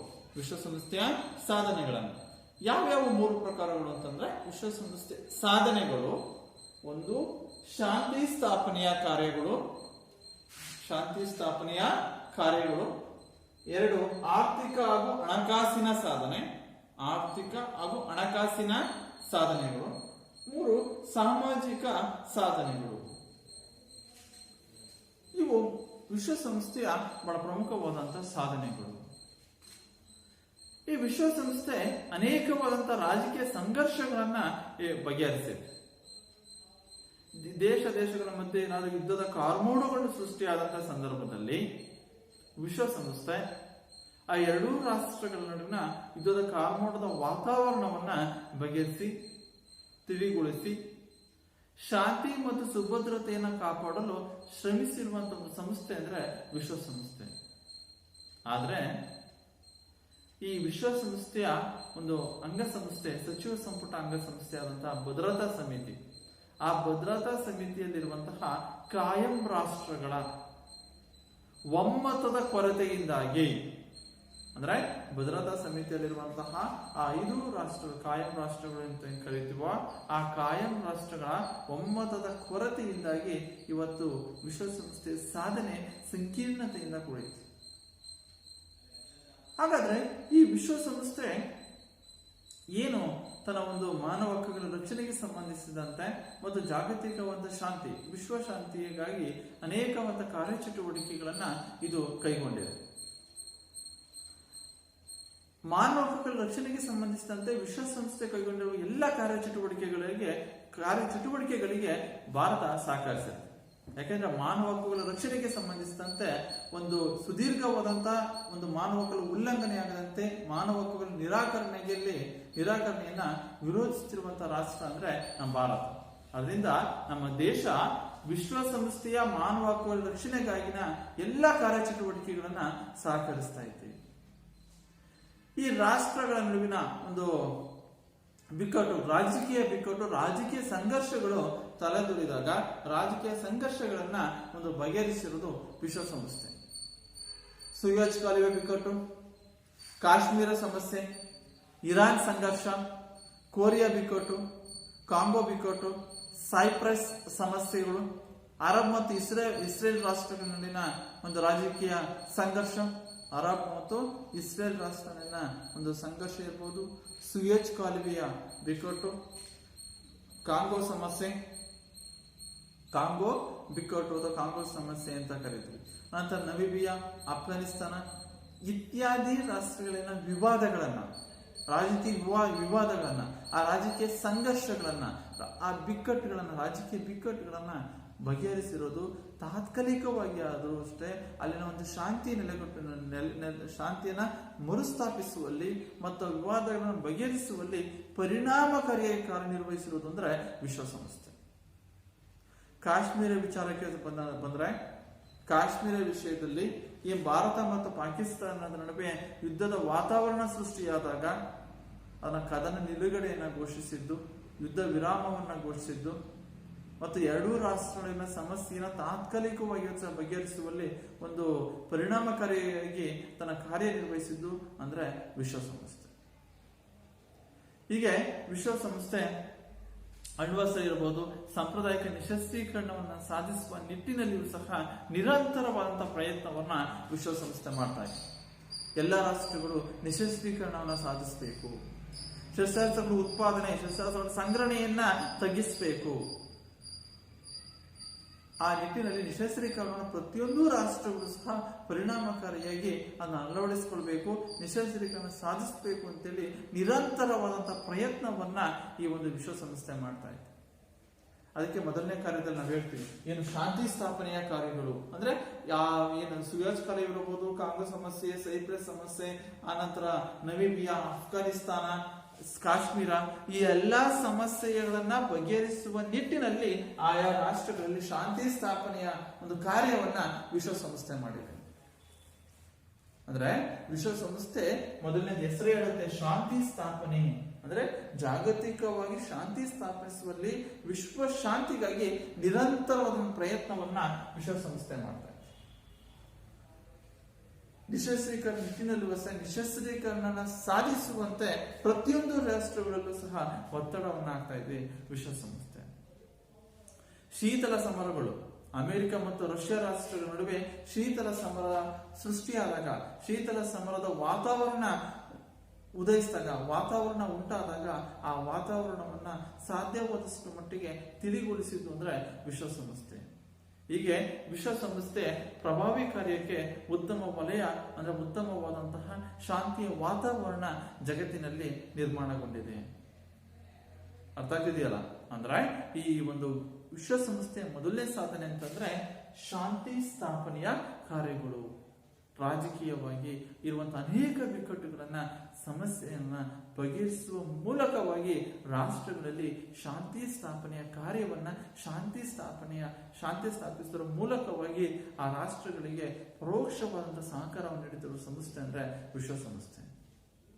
ನೆಕ್ಸ್ಟ್, ವಿಶ್ವಸಂಸ್ಥೆ ಎರಡನೇ ಪ್ರಮುಖವಾದಂತಹ ಸಾಧನೆ ಅಂದ್ರೆ ಆರ್ಥಿಕ ಹಾಗೂ ಹಣಕಾಸಿನ ಸಾಧನೆ. ಆರ್ಥಿಕ ಹಾಗೂ ಹಣಕಾಸಿನ ಸಾಧನೆ ಅಂದ್ರೆ ವಿಶ್ವಸಂಸ್ಥೆಯ ಸನ್ನದಿನ ಪ್ರಸ್ತಾವನೆಯಲ್ಲೇ ಹೇಳ್ತೀವಿ. ವಿಶ್ವಸಂಸ್ಥೆ ಸನ್ನದಿನ, ಆ ವಿಶ್ವಸಂಸ್ಥೆ ಪ್ರಸ್ತಾವನೆಯಲ್ಲೇ ಹೇಳ್ತೀವಿ. ನಾವು ಮೊದಲನೇ ತರಗತಿಯಲ್ಲಿ ತಿಳ್ಕೊಂಡಿದ್ದು ಏನಂತ, ವಿಶ್ವಸಂಸ್ಥೆಯ ಪ್ರಸ್ತಾವನೆಯಲ್ಲಿ ಮೊದಲನೇ ವಾಕ್ಯ ವಿಶ್ವದ ಜನಸಮುದಾಯದ ನಾವು, ವಿಶ್ವದ ಜನಸಮುದಾಯದ ನಾವು ಎಂಬ ವಾಕ್ಯದೊಂದಿಗೆ ವಿಶ್ವಸಂಸ್ಥೆಯ ಪ್ರಸ್ತಾವನೆ ಮೊದಲ ವಾಕ್ಯ ವಿಶ್ವದ ಜನಸಮುದಾಯದ ನಾವು ಎಂಬ ವಾಕ್ಯವನ್ನ ಅದರ ಪ್ರಸ್ತಾವನೆಯಲ್ಲಿ ನಾವು ನೋಡಬಹುದು. ಅದೇ ರೀತಿ ಈ ವಿಶ್ವಸಂಸ್ಥೆಯ ಪ್ರಸ್ತಾವನೆಯಲ್ಲೂ ಸಹ ಹೇಳುತ್ತೆ ಏನು, ವಿಶ್ವದ ಸಾಮಾಜಿಕ ಪ್ರಗತಿ ಮತ್ತು ಉತ್ತಮ ಜೀವನ ಮಟ್ಟಕ್ಕೆ ಪ್ರಯತ್ನಿಸಬೇಕು. ಅಂದ್ರೆ ಈ ಸಂಸ್ಥೆ ವಿಶ್ವಸಂಸ್ಥೆ ಸಾಮಾಜಿಕವಾದಂತಹ ಒಂದು ಪ್ರಗತಿಯನ್ನ ಸಾಧಿಸಬೇಕು. ಪ್ರತಿಯೊಂದು ದೇಶಗಳು ಸಾಮಾಜಿಕವಾಗಿ ಉತ್ತಮವಾದಂತಹ ಪ್ರಗತಿಯನ್ನ ಸಾಧಿಸಬೇಕು ಮತ್ತು ಉತ್ತಮ ಜೀವನ ಮಟ್ಟಕ್ಕೆ ಯತ್ನಿಸಬೇಕು. ಉತ್ತಮವಾದ ಜೀವನ ಮಟ್ಟವನ್ನು ಪ್ರತಿಯೊಬ್ಬ ವ್ಯಕ್ತಿಗಳು ಸಹ ಉತ್ತಮ ಜೀವನ ಮಟ್ಟವನ್ನು ಹೊಂದುವಂತೆ ಪ್ರಯತ್ನಿಸಬೇಕು ಎಂದು ಈ ವಿಶ್ವಸಂಸ್ಥೆಯ ಪ್ರಸ್ತಾವನೆಯಲ್ಲಿ ಒಂದು ಘೋಷಣೆಯನ್ನು ಹೊರಡಿಸಲಾಗಿದೆ. ನಾವು ವಿಶ್ವಸಂಸ್ಥೆಯ ಪ್ರಸ್ತಾವನೆಯಲ್ಲಿ ಒಂದು ಘೋಷಣೆ ಇದೆ. ಆ ಘೋಷಣೆ ಏನೆಂದರೆ ಸಾಮಾಜಿಕ ಪ್ರಗತಿ ಮತ್ತು ಪ್ರತಿಯೊಬ್ಬರ ಜೀವನ ಮಟ್ಟವನ್ನು ಉತ್ತಮಪಡಿಸಬೇಕು, ಪ್ರತಿಯೊಬ್ಬರ ಜೀವನ ಮಟ್ಟವನ್ನ ಉತ್ತಮಪಡಿಸಬೇಕು ಎಂಬ ವಾಕ್ಯವನ್ನ, ಎಂಬ ಘೋಷಣೆಯನ್ನ ನಾವು ವಿಶ್ವಸಂಸ್ಥೆಯ ಒಂದು ಪ್ರಸ್ತಾವನೆಯಲ್ಲಿ ನೋಡ್ತೀವಿ. ಈ ವಿಶ್ವಸಂಸ್ಥೆಯ ಆರ್ಥಿಕ ಮತ್ತು ಸಾಮಾಜಿಕ ಸಮಿತಿಯ ಮೇಲ್ವಿಚಾರಣೆಯಲ್ಲಿ ಈ ಕಾರ್ಯವನ್ನ ಸಾಧಿಸಬೇಕಾಗುತ್ತೆ. ನಾವು ಪ್ರತಿಯೊಬ್ಬರ ಜೀವನ ಮಟ್ಟವನ್ನ, ಸಾಮಾಜಿಕ ಪ್ರಗತಿಯನ್ನ ಸಾಧಿಸಬೇಕು ಅಂತಂದ್ರೆ ಅದಕ್ಕೆ ಈ ಆರ್ಥಿಕ ಹಾಗೂ ಹಣಕಾಸಿನ, ಆರ್ಥಿಕ ಮತ್ತು ಸಾಮಾಜಿಕ ಒಂದು ಕಾರ್ಯಾಚರಣೆಯಲ್ಲಿ, ಅವರ ಒಂದು ಮೇಲ್ವಿಚಾರಣೆಯಲ್ಲಿ, ಆ ಸಮಿತಿಯ ಮೇಲ್ವಿಚಾರಣೆಯಲ್ಲಿ ಆ ಕಾರ್ಯವನ್ನು ನಾವು ಸಾಧಿಸಬೇಕಾಗುತ್ತೆ. ಈ ಆರ್ಥಿಕ ಕ್ಷೇತ್ರದಲ್ಲಿ ಒಂದು ಉತ್ತಮವಾದಂತಹ ಪ್ರಗತಿಯನ್ನ, ಆರ್ಥಿಕ ಮತ್ತು ಹಣಕಾಸಿನ ಕ್ಷೇತ್ರದಲ್ಲಿ ಸುಂಕ ಮತ್ತು ವ್ಯಾಪಾರದ ಸಾಮಾನ್ಯ ಒಪ್ಪಂದವನ್ನ ಮತ್ತು ರಾಷ್ಟ್ರ ನಡುವಿನ ಆರ್ಥಿಕ ವಿಚಾರಕ್ಕೆ ಸಂಬಂಧಪಟ್ಟಂತೆ ವ್ಯಾಜ್ಯಗಳನ್ನ, ಆ ಒಂದು ಸಮಸ್ಯೆಗಳನ್ನ ಬಗೆಹರಿಸುವಲ್ಲೂ ಸಹ ವಿಶ್ವಸಂಸ್ಥೆ ಒಂದು ಉತ್ತಮವಾದಂತಹ ಕಾರ್ಯವನ್ನ ಕೈಗೊಂಡಿದೆ. ವಿಶ್ವಸಂಸ್ಥೆಯ ಪ್ರಗತಿಯ ಯೋಜನೆ, ವಿಶ್ವಸಂಸ್ಥೆಯ ಪ್ರಗತಿ ಯೋಜನೆ ಕೂಡ ಈ ಕ್ಷೇತ್ರದ ಒಂದು ಒಂದು ಗಮನಾರ್ಹವಾದಂತಹ ಪ್ರಗತಿಯನ್ನ ಇಲ್ಲಿ ಸಾಧಿಸಿರುವುದನ್ನು ನೋಡಬಹುದು. ವಿಶ್ವಸಂಸ್ಥೆಯ ಸಹಯೋಗದೊಂದಿಗೆ IMF ಇರಬಹುದು, ವಿಶ್ವ ಬ್ಯಾಂಕ್ ಉತ್ತಮವಾದಂತಹ ಪ್ರಗತಿಯನ್ನ ಸಾಧಿಸ್ತಾ ಇದೆ. IMF ಇಂಟರ್ನ್ಯಾಷನಲ್ ಮಾನಿಟರಿ ಫಂಡ್ ಅಂತ ಕರಿತೀವಿ, ಅಂತಾರಾಷ್ಟ್ರೀಯ ಹಣಕಾಸಿನ ನಿಧಿ IMF ಮತ್ತು ವಿಶ್ವ ಬ್ಯಾಂಕ್ ಮತ್ತು IMF ಇವೆರಡೂ ಸಹ ಆರ್ಥಿಕ ಕ್ಷೇತ್ರದಲ್ಲಿ ಗಣನೀಯವಾದ ಸಾಧನೆಯನ್ನು ಮಾಡ್ತಿದೆ ಅಂತಂದ್ರೆ ಅದಕ್ಕೆ ಕಾರಣ ವಿಶ್ವಸಂಸ್ಥೆಯ ಸಹಕಾರ. ಅದಕ್ಕಾಗಿ ಈ ವಿಶ್ವಸಂಸ್ಥೆ ಎಲ್ಲಾ ರಾಷ್ಟ್ರಗಳ, ಜಗತ್ತಿನ ಪ್ರತಿಯೊಂದು ರಾಷ್ಟ್ರಗಳ ಆರ್ಥಿಕ ಕ್ಷೇತ್ರದಲ್ಲಿನ ಸಮಸ್ಯೆಗಳನ್ನ ಮತ್ತು ಸಾಮಾಜಿಕ ಪ್ರಗತಿ ಮತ್ತು ಆ ಒಂದು ಉತ್ತಮ ಜೀವನ ಮಟ್ಟವನ್ನು ಉತ್ತಮಪಡಿಸಬೇಕು ಅಂತಂದ್ರೆ ಆರ್ಥಿಕ ಮತ್ತು ಸಾಮಾಜಿಕ ಸಮಿತಿಯ ಮೇಲ್ವಿಚಾರಣೆಯಲ್ಲಿ ನಾವು ಆ ಕಾರ್ಯವನ್ನ ಸಾಧಿಸಬೇಕಾಗತ್ತೆ. ಅದಕ್ಕಾಗಿ ವಿಶ್ವಸಂಸ್ಥೆ ತನ್ನ ಪ್ರಸ್ತಾವನೆಯಲ್ಲಿ ಒಂದು ಘೋಷಣೆಯನ್ನು ಹೊರಡಿಸಿದೆ. ಆ ಘೋಷಣೆಯೇ ಸಾಮಾಜಿಕ ಪ್ರಗತಿ ಮತ್ತು ಜೀವನ ಮಟ್ಟವನ್ನ ಉತ್ತಮಪಡಿಸಬೇಕು. ನಂತರ ಹಣಕಾಸಿನಲ್ಲಿರುವಂತಹ ಸಮಸ್ಯೆಗಾಗಿ ಹಣಕಾಸಿನ ಕ್ಷೇತ್ರಕ್ಕೆ ಸಂಬಂಧಿಸಿದಂತೆ ಒಂದು ವಿಶ್ವಸಂಸ್ಥೆ IMF ಮತ್ತು ವಿಶ್ವ ಬ್ಯಾಂಕ್ಗಳಿಗೆ ಸಾಕಷ್ಟು ಸಹಕಾರವನ್ನ ನೀಡುತ್ತಾ ಇದೆ. ಆ ವಿಶ್ವಸಂಸ್ಥೆಯ ಸಹಕಾರದೊಂದಿಗೆ IMF ಮತ್ತು ವಿಶ್ವ ಬ್ಯಾಂಕ್ ಗಣನೀಯವಾದ ಸಾಧನೆಯನ್ನ, ಗಮನಾರ್ಹವಾದಂತಹ ಒಂದು ಸಾಧನೆಯನ್ನ ಮಾಡ್ತಾ ಇದೆ. ನೆಕ್ಸ್ಟ್, ಈ ವಿಶ್ವಸಂಸ್ಥೆಯ ಸಾಧನೆಗಳಲ್ಲಿ ಮೊದಲನೇದು ಶಾಂತಿ ಸ್ಥಾಪನೆಯ ಕಾರ್ಯಗಳು, ಎರಡನೇದು ಆರ್ಥಿಕ ಹಾಗೂ ಹಣಕಾಸಿನ ಸಾಧನೆ, ಮೂರನೇದು ಬಹಳ ಪ್ರಮುಖವಾದಂತಹ ಸಾಧನೆ ಅಂದ್ರೆ ಸಾಮಾಜಿಕ ಸಾಧನೆಗಳು. ವಿಶ್ವಸಂಸ್ಥೆಯ ಸಾಮಾಜಿಕವಾದಂತಹ ಕಾರ್ಯಗಳೇನು? ವಿಶ್ವಸಂಸ್ಥೆ ಯಾವ್ಯಾವ ಪ್ರಮುಖವಾದ ಸಾಮಾಜಿಕ ಸಾಧನೆಗಳನ್ನ ಕೈಗೊಂಡಿದೆ ಅಂದ್ರೆ ವಿಶ್ವ ಆರೋಗ್ಯ ಸಂಸ್ಥೆ WHO ಅಂತ ಕರಿತೀವಿ, ವಿಶ್ವ ಆರೋಗ್ಯ ಸಂಸ್ಥೆ, ಯುನೆಸ್ಕೋ, ಯುನಿಸೆಫ್ ಮುಂತಾದವುಗಳು ವಿಶ್ವಸಂಸ್ಥೆಯ ಸಾಮಾಜಿಕ ಕಳಕಳಿಯ ಸೇವಾ ಸಂಸ್ಥೆಗಳು. ವಿಶ್ವಸಂಸ್ಥೆಯ ಸಾಮಾಜಿಕ ಕಳಕಳಿಯನ್ನ ಹೊಂದಿರುವಂತಹ ಒಂದು ಸೇವಾ ಸಂಸ್ಥೆಗಳು ಅಂತಂದ್ರೆ ವಿಶ್ವ ಆರೋಗ್ಯ ಸಂಸ್ಥೆ, ಯುನೆಸ್ಕೋ ಮತ್ತು ಯುನಿಸೆಫ್. ವಿಶ್ವ ಆರೋಗ್ಯ ಸಂಸ್ಥೆ, ನಾವು ಅದನ್ನ WHO ಅಂತ ಕರಿತೀವಿ. ವಿಶ್ವ ಆರೋಗ್ಯ ಸಂಸ್ಥೆ, ಯುನೆಸ್ಕೋ ಮತ್ತು ಯುನಿಸೆಫ್ ಈ ಮೂರು ಸಂಸ್ಥೆಗಳು ವಿಶ್ವ ಸಂಸ್ಥೆಯ ಸಾಮಾಜಿಕ ಕಳಕಳಿಯ ಸೇವಾ ಸಂಸ್ಥೆಗಳು, ಸಾಮಾಜಿಕ ಕಳಕಳಿಯನ್ನು ಹೊಂದಿರುವಂತಹ ಸೇವಾ ಸಂಸ್ಥೆಗಳು ಅಂತ ಕರೀತಾರೆ. ಅಂದ್ರೆ ಈ ಸಾರ್ವತ್ರಿಕ ಮಾನವ ಹಕ್ಕುಗಳ ಘೋಷಣೆ ಸಾರ್ವತ್ರಿಕ ಮಾನವ ಹಕ್ಕುಗಳ ಘೋಷಣೆಯನ್ನ ಈ ವಿಶ್ವಸಂಸ್ಥೆಯ ಸಾಮಾನ್ಯ ಸಭೆಯಲ್ಲಿ ಅನುಮೋದನೆಯನ್ನ ಪಡೆದು 1948 ಡಿಸೆಂಬರ್ 10 ನಾವು ಮಾನವ ಹಕ್ಕುಗಳ ಒಂದು ಘೋಷಣೆಯನ್ನ ನಾವು ಹೊರಡಿಸ್ತೀವಿ. ಯಾಕೆ ಇದು ಸಹ ಒಂದು ವಿಶ್ವಸಂಸ್ಥೆ ಒಂದು ಮಹಾನ್ ಸಾಧನೆ. ಸಾರ್ವತ್ರಿಕ ಮಾನವ ಹಕ್ಕುಗಳ ಘೋಷಣೆಯನ್ನ ಹೊರಡಿಸುವ ಮೂಲಕವಾಗಿ ಇಡೀ ಪ್ರಪಂಚದಾದ್ಯಂತ ಮಾನವ ಹಕ್ಕು ನಿರಾಕರಣೆಯನ್ನ ನಮ್ಮ ವಿಶ್ವಸಂಸ್ಥೆ ಮಾಡ್ತಾ ಇದೆ. ಮಾನವ ಹಕ್ಕುಗಳ ಉಲ್ಲಂಘನೆ ಆಗಬಾರ್ದು, ಮಾನವ ಹಕ್ಕುಗಳಿಗೆ ಚ್ಯುತಿ ಉಂಟಾಗಬಾರ್ದು, ಮಾನವ ಹಕ್ಕುಗಳಿಗೆ ಧಕ್ಕೆ ಉಂಟಾಗಬಾರ್ದು, ಯಾವ ವ್ಯಕ್ತಿಯೂ ಸಹ ಹಕ್ಕುಗಳನ್ನ ನಿರಾಕರಿಸಬಾರದು. ಹಕ್ಕುಗಳು ಆ ವ್ಯಕ್ತಿಗೆ ಬಂದಂತಹ ಸೌಲಭ್ಯಗಳು, ಆ ಹಕ್ಕುಗಳು ಆ ವ್ಯಕ್ತಿಗೆ ಬಂದಂತಹ ಸಂವಿಧಾನದಿಂದ ರಚಿಸಲ್ಪಟ್ಟಂತವುಗಳಾಗಿರ್ತವೆ. ಯಾಕಂದ್ರೆ ನಮ್ಮ ದೇಶದಲ್ಲಿರುವಂತಹ ಹಕ್ಕುಗಳು ಸಂವಿಧಾನದಿಂದ ರಚಿಸಲ್ಪಟ್ಟಂತಹ ಮೂಲಭೂತ ಹಕ್ಕುಗಳನ್ನ ಪ್ರತಿಯೊಬ್ಬ ವ್ಯಕ್ತಿಗೂ ಸಹ ನಾವು ನೀಡಿದ್ದೀವಿ. ಅದರಿಂದ ವಿಶ್ವಸಂಸ್ಥೆಯ ಮಹಾನ್ ಸಾಧನೆಗಳಲ್ಲಿ ಒಂದು ಅಂತಂದ್ರೆ ಸಾರ್ವತ್ರಿಕ ಮಾನವ ಹಕ್ಕುಗಳ ಘೋಷಣೆ. ಈ ಸಾಮಾಜಿಕ ಕಳಕಳಿಯ ಸೇವಾ ಸಂಸ್ಥೆಗಳು ಈ ಒಂದು ಮಾನವ ಹಕ್ಕುಗಳ ಘೋಷಣೆಯ ಮೂಲಕವಾಗಿ ಈ ಒಂದು ಸಾಮಾಜಿಕ ಸಾಧನೆಗಳನ್ನ ಈ ಒಂದು ವಿಶ್ವಸಂಸ್ಥೆ ಮಾಡ್ತಾ ಇದೆ. ಸಾಮ್ರಾಜ್ಯಶಾಹಿತ್ವ ಮತ್ತು ವಸಾಹತುಶಾಹಿತ್ವ ಇತ್ಯಾದಿಗಳನ್ನ ಸಂಪೂರ್ಣವಾಗಿ ವಿಶ್ವಸಂಸ್ಥೆ ಅದು ತೊಡೆದುಹಾಕಿತ್ತು. ಎಲ್ಲೂ ಸಹ ಸಾಮ್ರಾಜ್ಯಶಾಹಿತ್ವ ಮತ್ತು ವಸಾಹತುಶಾಹಿತ್ವವನ್ನ ಇಲ್ಲವಾಗಿಸಿ ಇಡೀ ಪ್ರಪಂಚದಲ್ಲೇ ಸಾಮ್ರಾಜ್ಯಶಾಹಿತ್ವ ಮತ್ತು ವಸಾಹತುಶಾಹಿತ್ವವನ್ನ ಅಳಿಸಿ ಹಾಕಿರುವ ಮೂಲಕವಾಗಿ ಸಾಮಾಜಿಕವಾದಂತಹ ಕಳಕಳಿಯನ್ನ, ಸಾಮಾಜಿಕವಾದಾಗಿ ಪ್ರಗತಿಯನ್ನ ಸಾಧಿಸುವುದಕ್ಕೆ ಪೂರಕವಾದ ಪ್ರಯತ್ನವನ್ನ ನಮ್ಮ ವಿಶ್ವಸಂಸ್ಥೆ ಮಾಡ್ತಾ ಇದ್ದೀವಿ. ಅಂದ್ರೆ ವಿಶ್ವಸಂಸ್ಥೆಯ ಸಾಮಾಜಿಕ ಸಾಧನೆಗಳು ಅಂತಂದ್ರೆ ವಿಶ್ವಸಂಸ್ಥೆ, ಈ ವಿಶ್ವ ಆರೋಗ್ಯ ಸಂಸ್ಥೆ ಮತ್ತು ಯುನೆಸೆಫ್ಗಳು ವಿಶ್ವಸಂಸ್ಥೆಯ ಸಾಮಾಜಿಕ ಕಳಕಳಿಯ ಸೇವಾ ಸಂಸ್ಥೆಗಳು. ನಂತರ ಸಾರ್ವತ್ರಿಕ ಮಾನವ ಹಕ್ಕುಗಳ ಘೋಷಣೆಯ ಮೂಲಕವಾಗಿ ಮಾನವ ಹಕ್ಕುಗಳ ಸಂರಕ್ಷಣೆಯಲ್ಲಿ ಪರಿಣಾಮಕಾರಿಯಾಗಿ ತನ್ನ ಕಾರ್ಯವನ್ನ ವಿಶ್ವಸಂಸ್ಥೆ ಮಾಡ್ತಾ ಇದೆ. ಸಾಮ್ರಾಜ್ಯಶಾಹಿತ್ವ ವಸಾಹತುಶಾಹಿತ್ವವನ್ನ ಸಂಪೂರ್ಣವಾಗಿ ಅಳಿಸಿ ಹಾಕಿದೆ, ಅದನ್ನು ನಿರ್ಮೂಲನೆ ಮಾಡಿದೆ. ಆ ನಿರ್ಮೂಲನೆ ಮಾಡುವ ಮೂಲಕವಾಗಿಯೂ ವಿಶ್ವ ಶಾಂತಿ, ಜಾಗತಿಕ ಶಾಂತಿ, ಸುಭದ್ರತೆಯನ್ನು ಕಾಪಾಡುವಲ್ಲಿ ಪರಿಣಾಮಕಾರಿಯಾಗಿ ತನ್ನ ಕಾರ್ಯನಿರ್ವಹಿಸುತ್ತಿರುವುದು ವಿಶ್ವಸಂಸ್ಥೆ. ವಿದ್ಯಾರ್ಥಿಗಳೇ, ವಿಶ್ವಸಂಸ್ಥೆ ಒಂದ್ ವೇಳೆ ನಮ್ಮ ಒಂದು ಜಾಗತಿಕವಾಗಿ ಇಲ್ಲ ಅಂದಿದ್ರೆ, ಆ ಒಂದು ಪರಿಣಾಮಕಾರಿಯಾದ ಒಂದು ಸಂಸ್ಥೆ ಇಲ್ಲ ಅಂದಿದ್ರೆ, ಇವತ್ತು ಜಗತ್ತಿನಲ್ಲಿ ರಾಷ್ಟ್ರ ನಡುವಿನ ದ್ವೇಷಗಳು ಹೆಚ್ಚಾಗ್ತಾ ಇತ್ತು.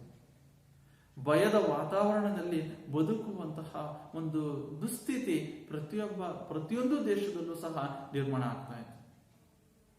ಆದ್ರೆ ನಮ್ಮ ಒಂದು ಅದೃಷ್ಟ ಅಂತಂದ್ರೆ, ಜಾಗತಿಕವಾಗಿ ಇವತ್ತು ವಿಶ್ವಸಂಸ್ಥೆ 1945 ಮತ್ತು ಅಕ್ಟೋಬರ್ 24ರಂದು ವಿಶ್ವಸಂಸ್ಥೆ ಸ್ಥಾಪನೆಯೊಂದಿಗೆ ಪ್ರತಿಯೊಂದು ದೇಶದಲ್ಲೂ ಸಹ ಶಾಂತಿ ಸ್ಥಾಪನೆಗೆ ಸಂಬಂಧಿಸಿದಂತೆ ಆ ದೇಶದಲ್ಲಿನ ಆರ್ಥಿಕ ಇರ್ಬೋದು, ಸಾಮಾಜಿಕ ಪ್ರಗತಿ, ಶಾಂತಿ ಸ್ಥಾಪನೆಯಲ್ಲಿ ಒಂದು ಪರಿಣಾಮಕಾರಿಯಾಗಿ ಒಂದು ಉತ್ತಮವಾಗಿ ತನ್ನ ಕಾರ್ಯನಿರ್ವಹಿಸುತ್ತಿರುವುದು ವಿಶ್ವಸಂಸ್ಥೆ. ಜಾಗತಿಕ ಶಾಂತಿ ಮತ್ತು ಸುಭದ್ರತೆಯನ್ನು ಕಾಪಾಡಲು ಸಹ ಅಷ್ಟೇ ಗಮನಾರ್ಹವಾದಂತಹ ಒಂದು ಕಾರ್ಯವನ್ನ, ಮಹಾನ್ ಕಾರ್ಯಗಳನ್ನ ಈ ಒಂದು ವಿಶ್ವಸಂಸ್ಥೆ ಮಾಡ್ತಾ ಇದೆ. ಕೇವಲ ಪ್ರತಿಯೊಂದು ದೇಶದಲ್ಲಿನ ಹಕ್ಕುಗಳಿಗೆ, ಮಾನವರ ಹಕ್ಕುಗಳನ್ನ ಸಂರಕ್ಷಣೆಯಲ್ಲೂ ಸಹ ಒಂದು ಕಾರ್ಯವನ್ನ, ಹಕ್ಕುಗಳ ಸಂರಕ್ಷಣೆಯಲ್ಲೂ ಸಹ ಮಹತ್ವಪೂರ್ಣವಾದಂತಹ ಒಂದು ಕಾರ್ಯವನ್ನು ವಿಶ್ವಸಂಸ್ಥೆ ಮಾಡ್ತಾ ಇದೆ. ಹಾಗೆ ವಿಶ್ವಸಂಸ್ಥೆ ಉತ್ತಮವಾದಂತಹ ಸಾಧನೆ ಕಾರ್ಯಗಳನ್ನ ಕೈಗೊಂಡಿರುವುದರಿಂದ ಉತ್ತಮ ಮಹಾನ್ ಸಾಧನೆಯನ್ನ, ಮಹಾನ್ ಧ್ಯೇಯೋದ್ದೇಶಗಳ ಆಶಯವನ್ನು ಹೊಂದಿದ್ದು, ಆ ಆಶಯಗಳ ಈಡೇರಿಕೆಗಾಗಿ ಅನೇಕ ಸಾಧನೆ ಕಾರ್ಯಗಳನ್ನ ಕೈಗೊಳ್ಳುವುದರ ಮೂಲಕವಾಗಿ ಇವತ್ತು ಜಾಗತಿಕವಾಗಿ ಶಾಂತಿ ಸ್ಥಾಪನೆಯಾಗಿದೆ. ಜಾಗತಿಕವಾಗಿ ಶಾಂತಿಯನ್ನ ಮರುಸ್ಥಾಪಿಸುವಲ್ಲಿ, ಜಾಗತಿಕವಾಗಿ ಶಾಂತಿ ಸುಭದ್ರತೆಯನ್ನ ಕಾಪಾಡುವಲ್ಲಿ ಇದು ಯಶಸ್ವಿಯಾಗಿದೆ ಅಂತಂದ್ರೆ ವಿಶ್ವಸಂಸ್ಥೆ. ನೆಕ್ಸ್ಟ್, ವಿಶ್ವಸಂಸ್ಥೆಯ ಸಾಧನೆಗಳ ನಂತರ ವಿಶ್ವಸಂಸ್ಥೆಯ ಆಶ್ರಯದ ವಿವಿಧ ಸಂಘ ಸಂಸ್ಥೆಗಳು.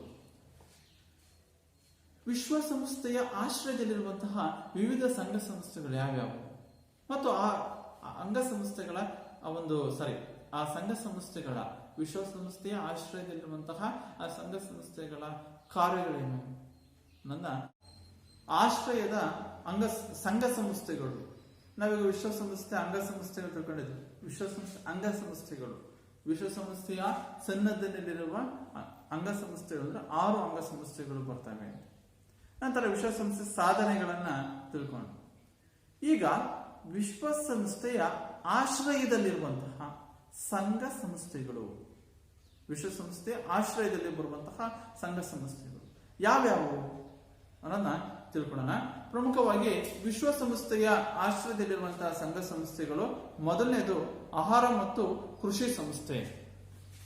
ವಿಶ್ವಸಂಸ್ಥೆಯ ಆಶ್ರಯದ ವಿವಿಧ ಸಂಘ ಸಂಸ್ಥೆಗಳು, ಮೊದಲು ನಂಬರ್ 1 ಆಹಾರ ಮತ್ತು ಕೃಷಿ ಸಂಸ್ಥೆ, ಆಹಾರ ಮತ್ತು ಕೃಷಿ ಸಂಸ್ಥೆ. ಎರಡನೇದು ವಿಶ್ವ ಆರೋಗ್ಯ ಸಂಸ್ಥೆ, ವಿಶ್ವ ಆರೋಗ್ಯ ಸಂಸ್ಥೆ. ಮೂರನೇದು ಯುನೆಸ್ಕೋ. 4 ಯುನೆಸೆಫ್. 5 IMF. ಅಂದ್ರೆ international monetary fund, IMF. 6ನೇದು IBRD ಅಂದ್ರೆ international bank for reconstruction and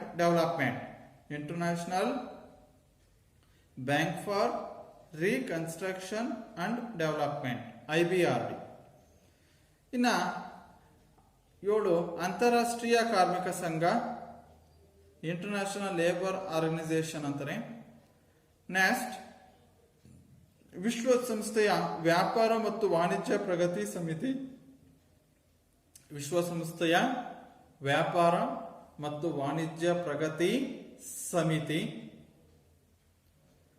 last one ವಿಶ್ವ ವ್ಯಾಪಾರ ಸಂಘ, ವಿಶ್ವ ವ್ಯಾಪಾರ ಸಂಘ, WTO, world trade organisation, world trade organisation, ವಿಶ್ವ ವ್ಯಾಪಾರ ಸಂಘ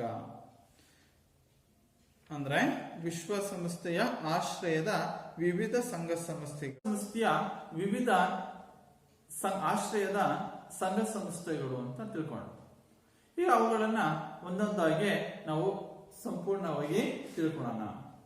ಮೊದಲನೇದಾಗಿ ಆಹಾರ ಮತ್ತು ಕೃಷಿ ಸಂಸ್ಥೆ, ವಿಶ್ವಸಂಸ್ಥೆಯ ಮೊದಲ ಒಂದು ಸಂಘ ಸಂಸ್ಥೆ, ಅದರ ಆಶ್ರಯದಲ್ಲಿರುವಂತಹ ಮೊದಲ ಸಂಘ ಸಂಸ್ಥೆ ಆಹಾರ ಮತ್ತು ಕೃಷಿ ಸಂಸ್ಥೆ. ನೋಡಿ ಹೆಸರೇ ಹೇಳುತ್ತೆ ಆಹಾರ. ಆಹಾರ ಏನು ಅಂದ್ರೆ ಈ ಸಂಸ್ಥೆ 1945ರಲ್ಲಿ ಸ್ಥಾಪನೆ ಆಗುತ್ತೆ. 1945ರಲ್ಲಿ ಈ ಸಂಸ್ಥೆ ಸ್ಥಾಪನೆ ಆಗುತ್ತೆ. ಈ ಸಂಸ್ಥೆಯ ಮೂಲ ಉದ್ದೇಶ ಏನಪ್ಪಾ ಅಂದ್ರೆ ಇಡೀ ಪ್ರಪಂಚದ ಎಲ್ಲ ಜನರಿಗೆ ಪೌಷ್ಟಿಕ ಆಹಾರವನ್ನು ಒದಗಿಸಬೇಕು. ಪೌಷ್ಟಿಕವಾದಂತ ಉತ್ತಮವಾದಂತ ಗುಣಮಟ್ಟದ ಆಹಾರವನ್ನ ಒದಗಿಸಬೇಕು. ಆ ಮೂಲಕ ಅಪೌಷ್ಟಿಕತೆಯನ್ನ ತೊಡೆದು ಹಾಕಬೇಕು, ಅಪೌಷ್ಟಿಕತೆಯನ್ನ ನಿರ್ಮೂಲನೆ ಮಾಡಬೇಕು. ಇದು ಮೂಲವಾದಂತ ಉದ್ದೇಶ. ಹಸಿವು ಮುಕ್ತಗೊಳಿಸಬೇಕು. ಪ್ರಪಂಚದ ಪ್ರತಿಯೊಂದು ದೇಶದಲ್ಲಿರುವಂತಹ ಎಲ್ಲ ಜನರಿಗೆ ಹಸಿವು ಮುಕ್ತಗೊಳಿಸಬೇಕು, ಪೌಷ್ಟಿಕ ಆಹಾರವನ್ನು ಒದಗಿಸೋದು ಈ ಒಂದು ಆಹಾರ ಮತ್ತು ಕೃಷಿ ಸಂಸ್ಥೆ ಮೂಲ ಉದ್ದೇಶವಾಗಿರುತ್ತೆ. ಆ ಹಿನ್ನೆಲೆಯಲ್ಲಿ ಈ ಸಂಸ್ಥೆ 1945ರಲ್ಲಿ ಸ್ಥಾಪನೆ ಆಗುತ್ತೆ. ಈ ಆಹಾರ ಮತ್ತು ಕೃಷಿ ಸಂಸ್ಥೆಯ ಒಳ ವಿಭಾಗಗಳು, ಈ ಸಮಿತಿಯಲ್ಲಿ ಬರುವಂತಹ ಒಳ ವಿಭಾಗಗಳು ಅಂದ್ರೆ ಒಂದು ಸಮ್ಮೇಳನ, ಎರಡನೇದು ಸಮಿತಿ, ಮೂರನೇದು ಮಹಾ ನಿರ್ದೇಶಕರು ಅಂತ. ಅಂದ್ರೆ ಆಹಾರ ಮತ್ತು ಕೃಷಿ ಸಂಸ್ಥೆಯ ಒಂದು ಒಳಗೆ ಬರುವಂತಹ 3 ವಿಭಾಗಗಳು ಅಂತಂದ್ರೆ ಸಮ್ಮೇಳನ, ಸಮಿತಿ ಮತ್ತು ಮಹಾನಿರ್ದೇಶಕರು. ಈ ಆಹಾರ ಮತ್ತು ಕೃಷಿ ಸಂಸ್ಥೆಯ ಉದ್ದೇಶಗಳು ಅಂತಂದ್ರೆ ಮೊದಲನೇ ಉದ್ದೇಶ ಆಹಾರವನ್ನ ಒದಗಿಸೋದು, ಪೌಷ್ಟಿಕಯುತವಾದಂತಹ ಆಹಾರವನ್ನ ಒದಗಿಸೋದು ಈ ಆಹಾರ ಮತ್ತು ಕೃಷಿ ಸಂಸ್ಥೆಯ ಒಂದು ಪ್ರಮುಖವಾದಂತಹ ಉದ್ದೇಶ. ಎರಡನೇ ಉದ್ದೇಶ ಕೃಷಿ ಅಭಿವೃದ್ಧಿ. ಪ್ರತಿಯೊಂದು ದೇಶದ ಎಲ್ಲ ಜನರು ಕೃಷಿ ಕಾರ್ಯಗಳನ್ನು ಕೈಗೊಳ್ಳಬೇಕು. ಆ ಮೂಲಕ ಕೃಷಿಯನ್ನೇ ಹೆಚ್ಚು ಅಭಿವೃದ್ಧಿಗೆ ಹೆಚ್ಚು ಮಹತ್ವವನ್ನ ಈ ಸಂಸ್ಥೆ, ಈ ಸಮಿತಿ ನೀಡುತ್ತೆ. ಕೃಷಿ ಅಭಿವೃದ್ಧಿ, ಪೌಷ್ಟಿಕ ಆಹಾರವನ್ನು ಒದಗಿಸೋದು, ಕೃಷಿ ಅಭಿವೃದ್ಧಿ, ಆನಂತರ ಹಸಿವು ಮುಕ್ತಗೊಳಿಸುವುದು. ಹಸಿವು ಮುಕ್ತಗೊಳಿಸೋದು. ಯಾವ ದೇಶದಲ್ಲೂ ಸಹ ಹಸಿವಿನಿಂದ ಜನ ನರಳಬಾರದು. ಹಸಿವಿನಿಂದ ವಿಮುಕ್ತಿಗೊಳಿಸೋದು ಈ ಒಂದು ಸಮಿತಿಯ ಆಶಯ ಮತ್ತು ಈ ಸಮಿತಿಯ ಉದ್ದೇಶಗಳಾಗಿರ್ತವೆ. ಅರ್ಥ ಆಗ್ತಿದೆಯಲ್ಲ? ಅಂದ್ರೆ ವಿಶ್ವಸಂಸ್ಥೆಯ ಆಶ್ರಯದ ಸಂಘ ಸಂಸ್ಥೆಗಳಲ್ಲಿ ಫಸ್ಟ್ ಒನ್, ಮೊದಲ ಸಂಘ ಸಂಸ್ಥೆ ಆಹಾರ ಮತ್ತು ಕೃಷಿ ಸಂಸ್ಥೆ. ಇದನ್ನ FAO ಅಂತ ಕರಿತೀವಿ. ಅಂದ್ರೆ ಫುಡ್ ಅಗ್ರಿಕಲ್ಚರಲ್ ಆರ್ಗನೈಸೇಷನ್ ಅಂತ. ಫುಡ್ ಅಗ್ರಿಕಲ್ಚರಲ್ ಆರ್ಗನೈಸೇಷನ್, ಆಹಾರ ಮತ್ತು ಕೃಷಿ ಸಂಸ್ಥೆ.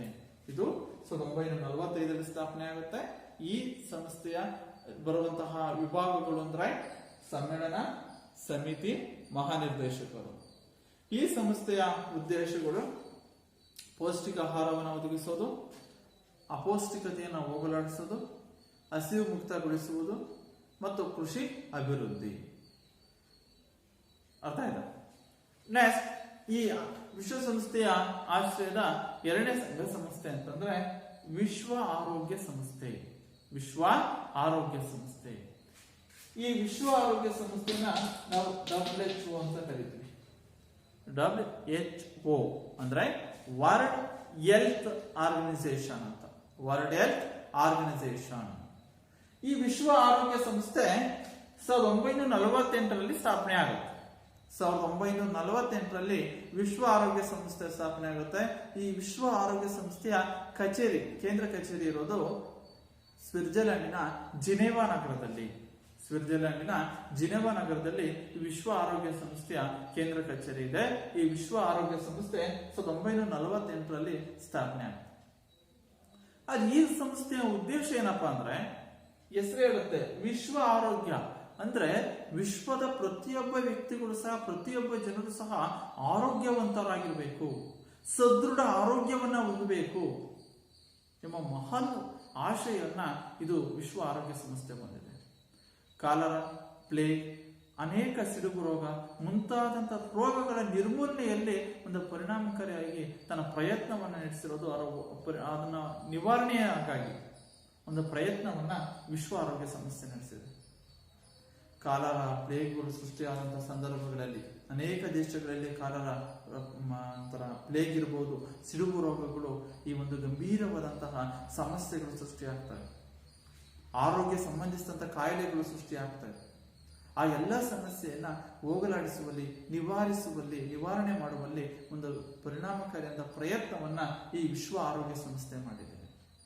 ಇದರ ಮೂಲ ಉದ್ದೇಶವೇ ವಿಶ್ವದ ಜನಸಮುದಾಯದ ಒಂದು ಆರೋಗ್ಯವನ್ನ ಕಾಪಾಡೋದು, ಸದೃಢ ಆರೋಗ್ಯವನ್ನ ಹೊಂದುವಂತೆ ಮಾಡುವುದು ಈ ವಿಶ್ವ ಆರೋಗ್ಯ ಸಂಸ್ಥೆಯ ಒಂದು ಕಾರ್ಯವಾಗಿರುತ್ತೆ. ನಂತರ ಈ ಒಂದು ವಿಶ್ವ ಆರೋಗ್ಯ ಸಂಸ್ಥೆ ಜನ ಸಮುದಾಯದ ಒಂದು ಜನರ ಆರೋಗ್ಯವನ್ನ ಕಾಪಾಡೋದು ಜೊತೆಗೆ ಜನಸಂಖ್ಯೆ ಸ್ಫೋಟ, ಪರಿಸರ ಸಂರಕ್ಷಣೆ, ಇವೆಲ್ಲವೂ ಸಹ ಈ ಒಂದು ವಿಶ್ವ ಆರೋಗ್ಯ ಸಂಸ್ಥೆಯ ಒಂದು ಕಾರ್ಯಸೂಚಿಯಲ್ಲಿ ಬರುವಂತಹ ವಿಷಯಗಳಾಗಿರ್ತವೆ. ಅಂದ್ರೆ ವಿಶ್ವ ಆರೋಗ್ಯ ಸಂಸ್ಥೆ ವಿಶ್ವಸಂಸ್ಥೆಯ ಒಂದು ಪ್ರಮುಖ ಸಂಘ ಸಂಸ್ಥೆಯಾಗಿದ್ದು 1948ರಲ್ಲಿ ಸ್ಥಾಪನೆ ಆಗುತ್ತೆ. ಇದರ ಕೇಂದ್ರ ಕಚೇರಿ ಸ್ವಿಟ್ಜರ್ಲ್ಯಾಂಡಿನ ಜಿನೆವಾ ನಗರದಲ್ಲಿದೆ. ವಿಶ್ವ ಆರೋಗ್ಯ ಸಂಸ್ಥೆ WHO, ವರ್ಲ್ಡ್ ಹೆಲ್ತ್ ಆರ್ಗನೈಸೇಷನ್, ದೇಶದ ಪ್ರತಿಯೊಬ್ಬರ ಆರೋಗ್ಯವನ್ನ ಕಾಪಾಡೋದು, ಸದೃಢ ಆರೋಗ್ಯವನ್ನ ಹೊಂದುವಂತೆ ಮಾಡುವುದು ಇದರ ಮೂಲ ಆಶಯ, ಉದ್ದೇಶ. ವಿಶ್ವ ಆರೋಗ್ಯ ಸಂಸ್ಥೆ ಪ್ಲೇಗ್, ಕಾಲರ, ಸಿಡುಬು ರೋಗ ಮುಂತಾದ ರೋಗಗಳನ್ನ ನಿವಾರಿಸುವಲ್ಲಿ ಪರಿಣಾಮಕಾರಿ ಅಂತ ತನ್ನ ಪ್ರಯತ್ನವನ್ನ ವಿಶ್ವ ಆರೋಗ್ಯ ಸಂಸ್ಥೆ ಮಾಡಿದೆ. ಅಷ್ಟೇ ಅಲ್ಲ, ಈ ವಿಶ್ವ ಆರೋಗ್ಯ ಸಂಸ್ಥೆಯ ಕಾರ್ಯಚಟುವಟಿಕೆಯಲ್ಲಿ ಕಾರ್ಯವ್ಯಾಪ್ತಿಗೆ ಈ ಜನಸಂಖ್ಯಾ ಸ್ಫೋಟ, ಪರಿಸರ ಸಂರಕ್ಷಣೆ ವಿಷಯಗಳು ಸಹ ಈ ಒಂದು ಕಾರ್ಯವ್ಯಾಪ್ತಿಗೆ ಸೇರಿವೆ.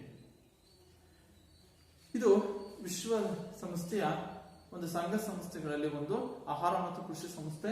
ಎರಡನೇದು ವಿಶ್ವ ಆರೋಗ್ಯ ಸಂಸ್ಥೆ. ನೆಕ್ಸ್ಟ್ ಮೂರನೇದು ವಿಶ್ವಸಂಸ್ಥೆಯ ಆಶ್ರಯದ ಸಂಘ ಸಂಸ್ಥೆಗಳು ಅಂದಾಗ ಮೊದಲು ಆಹಾರ ಮತ್ತು ಕೃಷಿ ಸಂಸ್ಥೆ, ಎರಡನೇದು ವಿಶ್ವ ಆರೋಗ್ಯ ಸಂಸ್ಥೆ, ಮೂರನೇದು ಯುನೆಸ್ಕೋ. ಈ ಯುನೆಸ್ಕೋ ಸಹ ಒಂದು ಬಹಳ ಪ್ರಮುಖವಾದಂತಹ ಒಂದು ಪ್ರಾವೀಣ್ಯತೆಯ ಸಂಸ್ಥೆ ಅಂತ ಕರೀತೀವಿ. ಯಾವುದನ್ನ? ಯುನೆಸ್ಕೋ. ಈ ಯುನೆಸ್ಕೋ ಸಂಸ್ಥೆ 1946ರಲ್ಲಿ ಸ್ಥಾಪನೆ ಆಗುತ್ತೆ. 1946ರಲ್ಲಿ ಯುನೆಸ್ಕೋ ಸಂಸ್ಥೆ ಸ್ಥಾಪನೆ ಆಗುತ್ತೆ. ಈ ಯುನೆಸ್ಕೋ ಸಂಸ್ಥೆಯ ಕೇಂದ್ರ ಕಚೇರಿ ಪ್ಯಾರಿಸ್ನಲ್ಲಿದೆ. ಯುನೆಸ್ಕೋ ಸಂಸ್ಥೆಯ ಕೇಂದ್ರ ಕಚೇರಿ ಪ್ಯಾರಿಸ್ನಲ್ಲಿದೆ. ಆದ್ರೆ ಈ ಯುನೆಸ್ಕೋದ ಏನು ಪ್ರಮುಖವಾದಂತಹ ಉದ್ದೇಶ ಅಂದ್ರೆ, ಇಡೀ ಪ್ರಪಂಚದಾದ್ಯಂತ ಅಂದ್ರೆ ವಿಶ್ವದಾದ್ಯಂತ ವಿಜ್ಞಾನ, ಶಿಕ್ಷಣ ಮತ್ತು ಸಂಸ್ಕೃತಿ, ವಿಜ್ಞಾನ, ಶಿಕ್ಷಣ, ಸಂಸ್ಕೃತಿ ಮುಂತಾದವುಗಳನ್ನ ಪ್ರೋತ್ಸಾಹಿಸಲು ಉದ್ದೇಶಿಸಿರುವಂತಹ, ವಿಜ್ಞಾನ ಇರಬಹುದು, ಶಿಕ್ಷಣವನ್ನ, ಸಂಸ್ಕೃತಿಯನ್ನ, ಇವೆಲ್ಲವುಗಳನ್ನ ಪ್ರೋತ್ಸಾಹವನ್ನು ಹೆಚ್ಚು ಪ್ರೋತ್ಸಾಹಿಸಲು ಉದ್ದೇಶಿಸಿರುವಂತಹ ಒಂದು ಪ್ರಾವೀಣ್ಯತೆಯ ಸಂಸ್ಥೆ ಅಂತಂದ್ರೆ ಯುನೆಸ್ಕೋ ಅಂತ.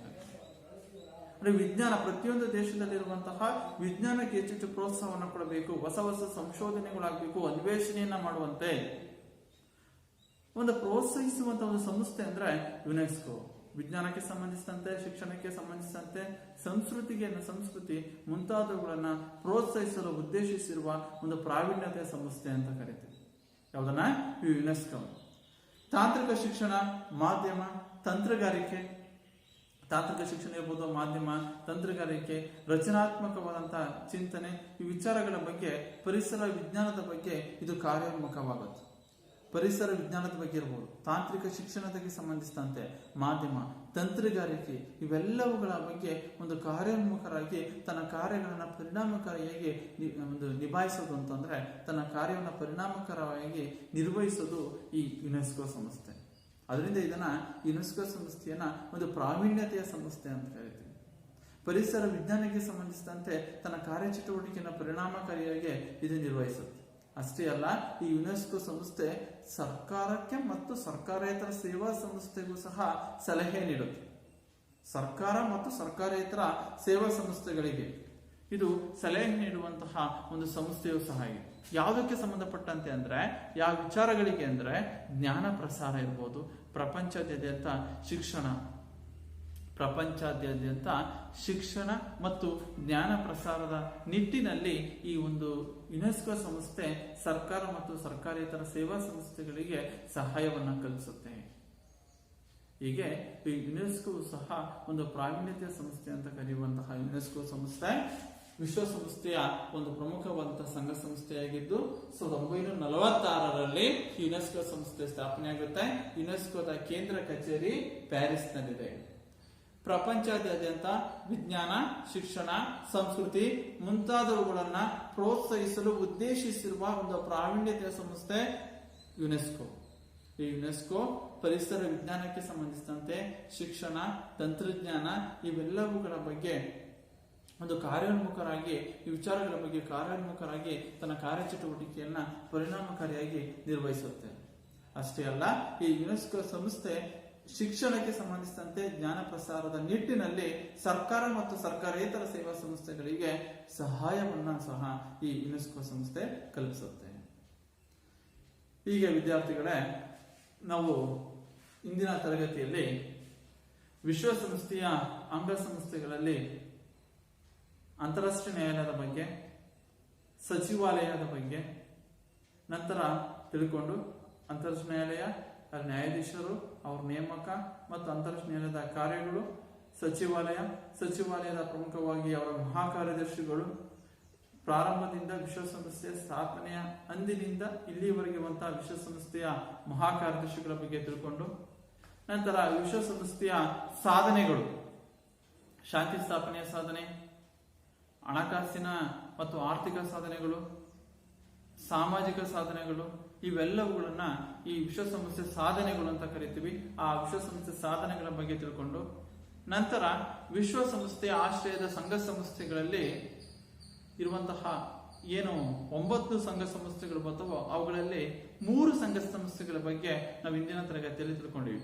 ಒಂದು ವಿಶ್ವ ಆರೋಗ್ಯ ಸಂಸ್ಥೆಯ ಬಗ್ಗೆ, ವಿಶ್ವ ಆಹಾರ ಮತ್ತು ಕೃಷಿ ಸಂಸ್ಥೆ ಬಗ್ಗೆ, ವಿಶ್ವ ಆರೋಗ್ಯ ಸಂಸ್ಥೆ, ನಂತರ ಈ ಯುನೆಸ್ಕೋ ಸಂಸ್ಥೆಯ ಬಗ್ಗೆ ನಾವು ಇಂದಿನ ತರಗತಿಯಲ್ಲಿ ತಿಳ್ಕೊಂಡಿವಿ.